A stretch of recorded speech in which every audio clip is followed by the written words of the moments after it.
je me suis installé pour ouvrir mon garage en 82, je regardais les journaux de voitures, quoi, tout bête, style sport auto, trucs comme ça.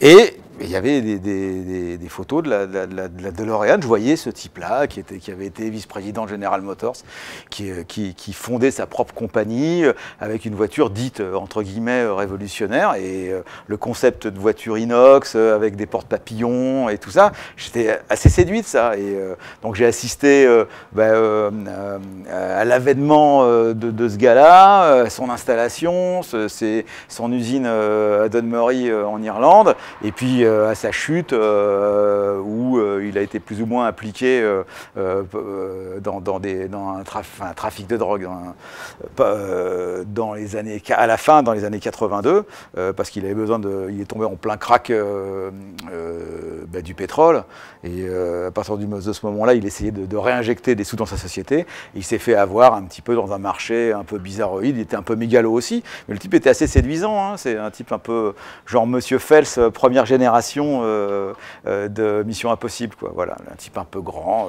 beau mec, mais complètement mégalo, prenant le Concorde pour aller de New York en Irlande deux fois par semaine pour surveiller son usine, et donc ce concept-là m'avait vraiment séduit.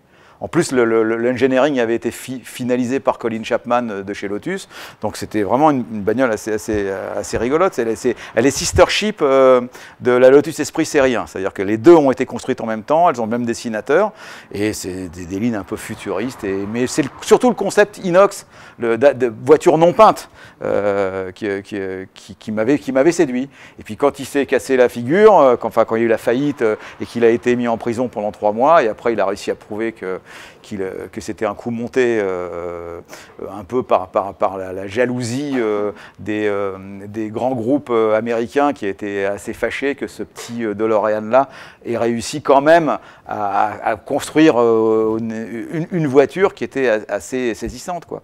Parce qu'il avait fait plein de pubs avec le Carson Show, il était copain avec tous les types du show business, et il faisait plein de trucs comme ça. Il y a une cote d'amour qui est assez étonnante. C'est-à-dire que si j'avais une Ferrari, d'abord ça m'exciterait beaucoup moins, mais il y a un peu de la jalousie dans le regard des gens. Limite si on ne vous jette pas des pierres.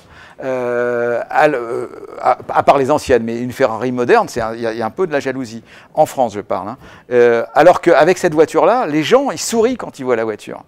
C'est même...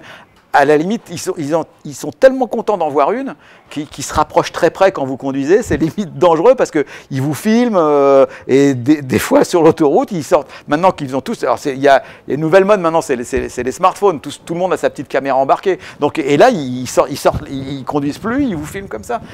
Faut faire gaffe, quoi. Mais bon, c'est sympa. Je ne veux pas plaindre que des gens aiment la voiture dans laquelle je roule, quoi.